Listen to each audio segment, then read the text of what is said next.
Hello friends, welcome to SAT, Center Esteem Tuition Center Madathumbadi and Puthanvellikara. Please subscribe to our YouTube channel for new updated videos and also visit centeresteemtuition.blogspot.in. നമ്മൾ പഠിക്കാൻ പോകുന്നത് class 5ലെ chapter 4 circles എന്ന പാഠമാണ്.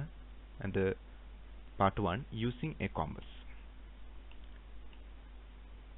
ഈ video ഇടാനുള്ള കാരണം വിസ്മയ magic ഷോപ്പിൽ നിന്ന് കഴിഞ്ഞ 3 ദിവസം മുന്നേ ഒരു റിക്വസ്റ്റ് ഉണ്ടായിരുന്നു. Please post a 5th class maths lesson of Kerala syllabus. Okay, with this video for Vismaya magic shop. ഇതുപോലെ നിങ്ങൾക്കും വീഡിയോസ് ആവശ്യമുണ്ടെങ്കിൽ താഴെ കമൻറ്റ് ചെയ്യാവുന്നതാണ്. Okay, hello friends, my name is Sunny. I am your maths teacher. ഞാൻ നിങ്ങളുടെ കണക്ക് ടീച്ചറാണ്. കണ്ടോ, എങ്ങനെയുണ്ട് എന്നെ കാണാൻ? കുഴപ്പമില്ലല്ലേ? ശരി, നമ്മൾ പഠിക്കാൻ പോകുന്നത് വൃത്തത്തെക്കുറിച്ചാണ്. നിങ്ങൾ കണ്ടിട്ടുണ്ടാവും വൃത്തത്തിലുള്ള പലത് അല്ലേ? നമുക്ക് നോക്കാം. യെസ്, ഇങ്ങനെയാണ് നമ്മൾ വൃത്തം വരയ്ക്കുന്നത് അല്ലേ? ഇങ്ങനെ ആണോ? Clear? Okay, Kerala class 5 maths chapter 4 circles, വൃത്തങ്ങൾ. Okay, part 1 circles and using a compass. ഒരു കോമ്പസ് ഉപയോഗിച്ച് എങ്ങനെയാണ് വൃത്തങ്ങൾ വരയ്ക്കുന്നത്. ഓക്കെ, ഇതാണ് കോമ്പസ് എന്ന് പറയുന്നത്. നിങ്ങളുടെ ബോക്സിൽ കാണുന്ന ഒരു സാധനമാണ് കോമ്പസ്. നിങ്ങളെടുത്ത് നോക്കിക്കോളൂ കേട്ടോ. അപ്പോൾ നിങ്ങൾ മുന്നിലേക്ക് സാർ ഒരു സാധനം തന്നെയാണ്. നിങ്ങൾ കണ്ടിട്ടുണ്ടോ? എന്താണിത്? ഇതൊരു ബൈക്കാണ് അല്ലേ? അതിൻ്റെ ചക്രം നിങ്ങൾ ശ്രദ്ധിച്ചിട്ടുണ്ടോ? അത് ഏത് ഷേപ്പിലാണ്? യെസ്, ഇറ്റ് ഈസ് സർക്കിൾ, വൃത്താകൃതിയിലാണ്. ഇതോ? അതും വൃത്താകൃതിയിലാണ്. ഇനി വേറെ ഒരെണ്ണം നോക്കാം. സൈക്കിൾ. നിങ്ങൾക്ക് ചിലപ്പോൾ നേരത്തെ കാണിച്ച 2 വീലർ നിങ്ങളിൽ ഉണ്ടാവില്ല, പക്ഷേ ഈ സൈക്കിൾ ഉണ്ടാവും അല്ലേ? സൈക്കിളിൻ്റെ ചക്രം നോക്കിയേ, കണ്ടോ?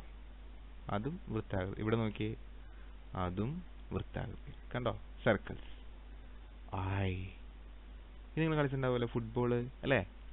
ഫുട്ബോൾ അല്ലേ? ഫുട്ബോൾ എങ്ങനെയാണ്? റൗണ്ട്, വൃത്താകൃതിയിലാണ്. കണ്ടോ ഈ ഫുട്ബോൾ ഉണ്ടോ? പലപ്പോഴും നിങ്ങളിങ്ങനെ ഉരുട്ടി കളിക്കാറുണ്ട് അല്ലേ? അപ്പോൾ അത് വൃത്താകൃതിയിലാണ്. ഇങ്ങനെ ഒരു സർക്കിൾ അതിന് ചുറ്റും നമുക്ക് വരയ്ക്കാനായിട്ട് സാധിക്കും. Okay, clear? ഓക്കെ, അതുകൂടാതെ നിങ്ങളൊരു ക്ലോക്ക് എടുക്കുക. കണ്ടോ? ഇത് കാർട്ടൂണാണ് എങ്കിൽ ക്ലോക്കാണത്. കണ്ടോ? അതേ ഒരു മിനിറ്റ് സൂചിയുണ്ട്. ഇതിപ്പോൾ എത്ര മണിയായിട്ടുണ്ടാവും? എന്നുവേണ്ടി നോക്കിയാൽ എത്ര മണിയായിട്ടുണ്ടാവും? 1 2 3 4 5 6 7 8 9 10 11 12. ഓക്കെ, ഇങ്ങനെയാണെങ്കിൽ 3യിൽ നിന്ന് എന്താണ് ഒരു 9ലേക്ക് അല്ലേ?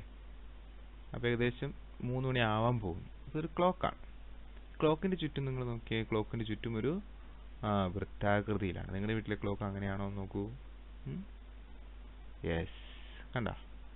വൃത്താകൃതിയിലാണ് കാണുന്നത്. ക്ലിയർ? ഓക്കെ, അപ്പോൾ എന്താണ് ഈ സർക്കിൾ? കണ്ടോ? ഇങ്ങനെയാണ് ഇരിക്കുന്നത് സർക്കിൾ. കണ്ടോ? നമുക്ക് ഇങ്ങനെ ചുറ്റാൻ, കറക്കാം. നിങ്ങളുടെ വള, അതുപോലെ തന്നെ നിങ്ങൾ കാറിൻ്റെ ചക്രം, ഇതൊക്കെ ഇങ്ങനെയാണ് ഇരിക്കുന്നത്. ഇതെങ്ങനെയാണ് വരയ്ക്കുന്നതെന്നാണ് നമ്മൾ ഈ ചാപ്റ്ററിൽ പഠിക്കാനായിട്ട് പോകുന്നത്. സർക്കിൾസ്. ഓക്കെ, നമുക്ക് പഠിക്കാം. നോക്കൂ, ഇത് ഫാത്തിമയാണ്. ഫാത്തിമ ഇവിടെ ഇരുന്നിട്ട് ഫാത്തിമയുടെ വീട്ടിലെ ഗ്ലാസ് എടുത്തിട്ട് ഇങ്ങനെ ഒരു സർക്കിൾ വരയ്ക്കുകയാണ്. നിങ്ങളുടെ വീട്ടിലുണ്ടാവില്ലേ, നിങ്ങളുടെ വീട്ടിലെ വെള്ളം എടുക്കാനിരിക്കുന്ന ഗ്ലാസ്, അതേപോലത്തെ ഒരു ഗ്ലാസ് എടുത്തിട്ട് ഫാത്തിമ എന്ത് ചെയ്യാണ്? ഇവിടെ ഇങ്ങനെ റൗണ്ട് വരയ്ക്കും. അപ്പോൾ വിവിധ വലിപ്പത്തിലുള്ള ഉണ്ട്. ഇത് ഉപയോഗിച്ച് ചെറിയ റൗണ്ട്, ഈ പാത്രം ഉപയോഗിച്ച് വലിയ റൗണ്ട്, ഇത് അതിനേക്കാളും വലുത്, പിന്നെ ഇവിടെ വേറൊരു പാത്രം എടുപ്പുണ്ട്, അത് ഉപയോഗിച്ച് വേറെ റൗണ്ട്. അങ്ങനെ ഇഷ്ടമായ റൗണ്ടിൽ ഫാത്തിമയ്ക്ക് വരയ്ക്കാനായിട്ട് പറ്റും. Okay, clear? പക്ഷേ ഫാത്തിമയ്ക്ക് ഇതേപോലത്തെ ചെറുത്, അതിലും വലുത്, അതിലും വലുത്, അങ്ങനെയൊക്കെ വരയ്ക്കാൻ പറ്റുമോ? ചിലപ്പോൾ ഇത്രയും വലുപ്പത്തിലുള്ള ഗ്ലാസ് ഇല്ലെങ്കിൽ എന്ത് ചെയ്യും? അപ്പോൾ ഫാത്തിമ അതിന് വേണ്ടി ചെയ്തത് എന്താണെന്ന് വെച്ച് കഴിഞ്ഞാൽ ഒരു കോമ്പസ് എടുത്ത്, കണ്ടോ? കോമ്പസ് എടുത്തിട്ട് വരച്ചു. അപ്പോൾ ഹാപ്പിയായി. കണ്ടോ?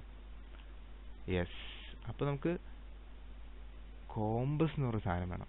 ഇത് ഉപയോഗിച്ച് നമുക്ക് ഇഷ്ടമുള്ള അളവിൽ വരയ്ക്കാനായിട്ട് പറ്റും. നമുക്ക് ഇഷ്ടമുള്ള അളവിൽ. ഓക്കെ, എന്താണ് ഈ കോമ്പസ്? നോക്കാം. കോമ്പസിലേക്ക് വരുമ്പോൾ കോമ്പസിൽ നിങ്ങൾ വരയ്ക്കേണ്ട പെൻസിൽ ഉറപ്പിക്കുന്നൊരു ഭാഗമുണ്ട്. കണ്ടോ? ഇവിടെ നമ്മളിങ്ങനെ മുറുക്കും പെൻസിൽ. ഇതിങ്ങനെ തിരിച്ച് ഇങ്ങനെ തിരിച്ച് നമുക്ക് എന്ത് ചെയ്യാം, മുറുക്കാം. പിന്നെ കോമ്പസിൻ്റെ ഒരു നീഡിലുണ്ട്. പിന്നെ ഹിഞ്ച്, അതായത് ഇവിടെ നല്ല ഉറച്ചിരിക്കണം. ഇത് കൊള്ളില്ലെങ്കിൽ, കോമ്പസ് കൊള്ളില്ലെങ്കിൽ ഇങ്ങനെ അങ്ങോട്ടും ഇങ്ങോട്ടും ഇങ്ങനെ എന്താണ് ഇളകും കിടന്ന്. അപ്പോൾ ഇത് ശരിക്കും ഉറച്ച കോമ്പസ് നോക്കി വേണം വാങ്ങിക്കാൻ, നിങ്ങളെ പറ്റിക്കരുത് കടയിൽ നിന്ന്. അപ്പോൾ നമ്മൾ ഈ പെൻസിൽ നമ്മൾ ഇതിനകത്തേക്ക് ഇറക്കിയിട്ട് ഇത് രണ്ടും ഡെസ്കുമ വെക്കാം. രണ്ടും ഡെസ്കുമ വെച്ചിട്ട് ഇതെന്താ നേരെ ആയിരിക്കണം രണ്ടും, കണ്ടോ, രണ്ടും. എന്നിട്ട് നമ്മളെന്താണ് ഇത് മുറുക്കും. ഓക്കെ, അങ്ങനെ കോമ്പസിൻ്റെ ഈ നീഡിലും ഇതും ഡെസ്കുമ കറക്റ്റായിട്ട് നിൽക്കണം. ഇതാണ് കോമ്പസ്. ഇത് ഉപയോഗിച്ച് നമുക്ക് എങ്ങനെയാണ് വൃത്തം വരയ്ക്കണേ നോക്കാം. ഓക്കെ, അപ്പോൾ ഇതാണ് കോമ്പസ്. അപ്പോൾ നമ്മുടെ ഫാത്തിമ ഇരുന്നിട്ട് വരക്കണുണ്ടോ, അതിനകത്ത് ഈ നീഡിലാണ് ഈ കാണുന്നത്, കണ്ടോ. അത് ആ വൃത്തത്തിൻ്റെ സെൻറ്ററിലാണ് വെച്ചിരിക്കുന്നത്. മറ്റേത് പെൻസിലാണ് ഈ കാണുന്നത്, കണ്ടോ.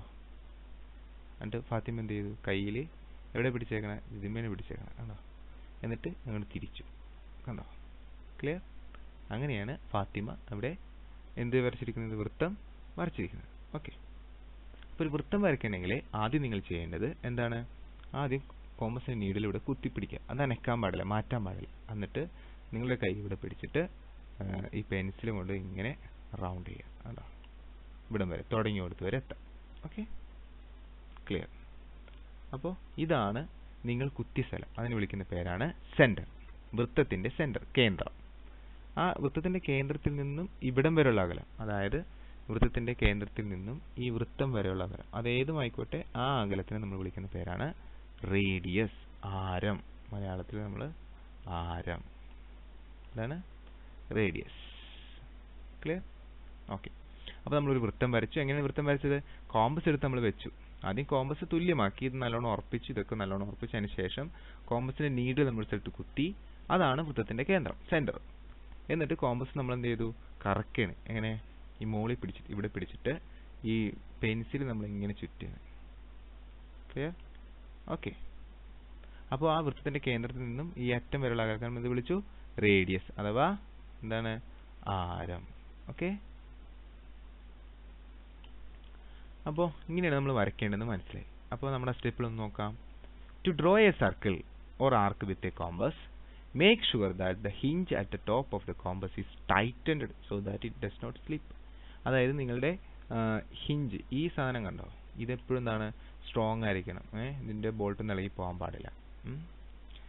Align the pencil lead with the compass needle. ഇനി അടുത്ത് നിങ്ങൾ ശ്രദ്ധിക്കേണ്ടതെന്ന് വെച്ച് കഴിഞ്ഞാൽ എന്താ, അതായത് ഇത് രണ്ടും ഒരേ ലെവലായിരിക്കണം. ഇത് കയറി നിൽക്കാൻ പാടില്ല, കണ്ടോ. അപ്പോൾ അത് അലൈൻ ചെയ്യുക. Then press down the needle and turn the knob at the top of the compass to draw a circle. നമ്മൾ മൂന്നാമതായിട്ട് ചെയ്യേണ്ട സ്റ്റെപ്പ് എന്താണെന്ന് വെച്ച് കഴിഞ്ഞാൽ ഈ നീഡിൽ ഇവിടെ ഉറപ്പിച്ച് നിർത്തുക. എന്നിട്ട് നമ്മുടെ ഈ പറയുന്ന പെൻസിൽ കൊണ്ട് എന്ത് ചെയ്യുക, നമ്മളിങ്ങനെ റൗണ്ട് ചെയ്യുക. ക്ലിയർ? ഓക്കെ, അങ്ങനെയാണെങ്കിൽ use a compass to draw a circle of radius 3 cm. നിങ്ങൾ അങ്ങനെയാണെങ്കിൽ ഒരു 3 cm ഒരു വൃത്തം ഒന്ന് വരച്ചേ നോക്കട്ടെ. അപ്പോൾ അതിന് സ്കെയിൽ എടുക്കുക. സ്കെയിൽ എടുത്തിട്ട് അതിനകത്ത് 3 cm എവിടെ നിന്നാ, 1 2 3, കണ്ടോ, ഇത്രയും ദൂരം ഉണ്ടോ, ഇത്രയും ദൂരമാണ് 3 cm. അവിടെ വരുന്ന രീതിയിൽ കോമ്പസ് കൊണ്ടുവരിക, കണ്ടോ. കോമ്പസ് എന്തോരം കൊണ്ടുവന്ന് 3 cm. ക്ലിയർ? എത്ര സെൻറ്റിമീറ്റർ? ഇവിടെ 1, ഇവിടം വരെ എന്താണ് 3 cm. ഓക്കെ, എന്നിട്ട് എന്ത് ചെയ്യണം, എന്നിട്ട് ആ 3 cm കോമ്പസ് വെച്ചു. കോമ്പസ് തമ്മിലുള്ള അകലം എന്തോരം സെൻറ്റിമീറ്റർ ഉണ്ട്, 3 cm. ഓക്കെ ഓക്കെ, എന്നിട്ട് എന്ത് ചെയ്യണം, ഇതും വെച്ച് ഈ അറ്റം, ഈ പെൻസിൽ അറ്റം കൊണ്ട് നമ്മളിങ്ങനെ റൗണ്ട് ചെയ്യണം. നോക്കൂ, യെസ്. ഓക്കെ, ഇപ്പം നമ്മുടെ വൃത്തമായി. അതിനകത്ത് ഈ കോമ്പസ് നീഡിൽ നമ്മൾ കുത്തിയിരിക്കുന്ന സ്ഥലമില്ലേ, അതെന്താണ്, വൃത്തത്തിൻ്റെ സെൻറ്റർ ആയിരിക്കും. എന്താണ്, വൃത്തത്തിൻ്റെ സെൻറ്റർ. ക്ലിയർ? ഈ സെൻറ്ററിൽ നിന്ന് ഇങ്ങോട്ടുള്ള അകലത്തെ നമ്മൾ എന്താ വിളിക്കുന്നത്, റേഡിയസ്. ഇതും റേഡിയസ്, ഇതും റേഡിയസ്, ഇതും റേഡിയസ്. Okay, clear? ഇപ്പോൾ റേഡിയസ് ഇതൊക്കെയാണ്, ഈ മഞ്ഞ വരച്ചേക്കണൊക്കെ റേഡിയസ് ആണ്. പിന്നെ ഇങ്ങോട്ട് താഴെ വരയ്ക്കുക, അതും റേഡിയസ്. ഇങ്ങോട്ട് അളന്നാൽ ഇതും റേഡിയസ്, ഇങ്ങോട്ട് അളന്നാൽ ഇതും റേഡിയസ്. എല്ലാം ഈ കോമ്പസിൻ്റെ, നമ്മൾ എന്തോരം കോമ്പസിൽ എന്തോരം അളവാണ് എടുത്തു അത്രയും തന്നെ ഉള്ളൂ. അപ്പോൾ അതായത് ഒരു വൃത്തത്തിന് ഇപ്പോൾ ഇവിടെ സാറ് 4 റേഡിയസ് വരച്ചിട്ടുണ്ട്, കണ്ടോ. അപ്പോൾ ഈ വൃത്തത്തിൻ്റെ ഈ പോയിന്റിൽ നിന്നും വൃത്തത്തിലേക്ക് മുട്ടുന്ന വരെയാണല്ലോ റേഡിയസ്. അതെല്ലായിടത്തും എന്താണ്, സെയിം ആണ്, അതായത് ഈ ഓരോ പോയിന്റും വൃത്തത്തിന്റെ സെന്ററിൽ നിന്നും തുല്യ അകലത്തിലാണ്. ഇതും അങ്ങനെ എല്ലാ പോയിന്റും എന്താണ് വൃത്തത്തിന്റെ കേന്ദ്രത്തിൽ നിന്നും തുല്യ അകലത്തിലാണ്. അങ്ങനെയുള്ള ഈ ഓരോ പോയിന്റും നമ്മളിങ്ങനെ ജോയിൻ ചെയ്താൽ കിട്ടുന്ന ചിത്രമാണ് ആക്ച്വലി എന്ത് വൃത്തം എന്ന് പറയുന്നത്. അതായത് ഇപ്പോൾ ഇവിടെ ഒരു പോയിന്റ് ഉണ്ടെന്ന് വിചാരിക്കുക. അതിൽ നിന്ന് തുല്യ അകലത്തിൽ ഇവിടെ ഒരു പോയിന്റ്, ഇവിടെ ഒരു പോയിന്റ്, ഇവിടെ ഒരു പോയിന്റ്, ഇവിടെ, ഇതൊക്കെ തുല്യ അകലത്തിലാണെന്ന് വിചാരിക്കുക. ഈക്വൽ ഡിസ്റ്റൻസിലാണെങ്കിൽ അത് നമ്മൾ ജോയിൻ ചെയ്താൽ, നമ്മൾ ആ ഈക്വൽ ഡിസ്റ്റൻസിലുള്ള പോയിന്റ്സ് ജോയിൻ ചെയ്താൽ കിട്ടുന്ന ആളുടെ പേരാണെന്ത് സർക്കിൾ. അപ്പോൾ എന്താണ് സർക്കിൾ എന്ന് ഒരാൾ ചോദിച്ചാൽ നിങ്ങൾ എന്ത് പറയും? ഒരു പ്രത്യേക ഒരു ഫിക്സ്ഡ് പോയിന്റിൽ നിന്നും തുല്യ അകലത്തിലുള്ള പോയിന്റുകൾ ജോയിൻ ചെയ്താൽ, ഇങ്ങനെ യോജിപ്പിച്ചാൽ കിട്ടുന്ന പിക്ചറിന്റെ പേരാണെന്ത് സർക്കിൾ. Okay, clear? അപ്പോൾ എന്താണ് circle? A circle is a set of points in a plane that are the same distance from a fixed point. Same distance ആയിരിക്കും ഇവിടെ നിന്ന്. That fixed point is called എന്താണ്? സെന്റർ. ഓക്കെ. സിമിലാർലി റേഡിയസ് എന്ന് പറഞ്ഞു കഴിഞ്ഞാൽ ഈ സെന്ററിൽ നിന്ന് ഇവിടം വരെയുള്ള അകലമാണ് റേഡിയസ്. നോക്കാം. The radius is the distance from the centre of the circle to any point on the circle. കണ്ടോ? ഇതാണ് radius. Clear?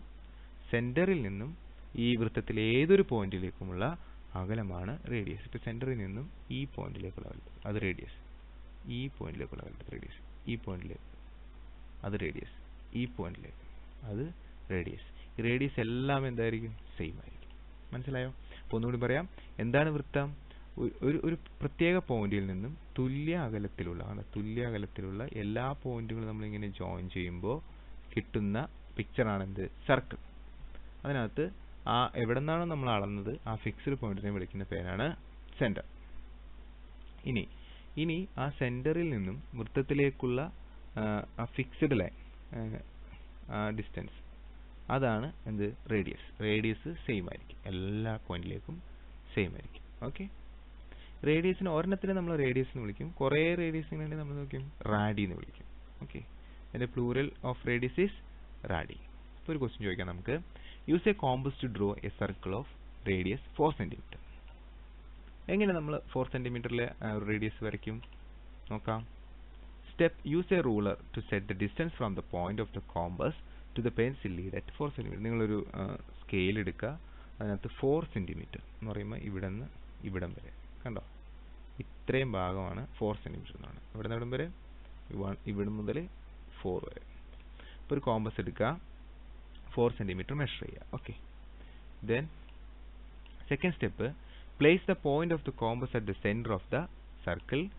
Draw the circle by turning the compass through 360 degree. അതായത് നിങ്ങൾ ആ കോമ്പസ് കൊണ്ടുവന്നിട്ട് എന്ത് ചെയ്യണം? സെന്ററിൽ വെക്കണം. അതായത് നിങ്ങൾക്ക് എവിടെ വരയ്ക്കേണ്ട അവിടെ കൊണ്ടുവന്ന് ഫിക്സ് ചെയ്യുക. എന്നിട്ട് ഈ പെൻസിൽ കൊണ്ട് എന്ത് ചെയ്യണം? ഇങ്ങനെ റൗണ്ട് ചെയ്യുക. ഓക്കെ. അപ്പോൾ ആദ്യം എന്ത് ചെയ്യണം? ആദ്യം 4 cm അളന്നെടുക്കണം, എന്നിട്ട് വേണം ഇങ്ങനെ ചെയ്യാം. കണ്ടോ? ക്ലിയർ? ഇങ്ങനെ വരയ്ക്കുക. ഇങ്ങനെയാണ് നമ്മൾ ഒരു വൃത്തം വരയ്ക്കുന്നത്. ഓക്കെ. Thanks for watching.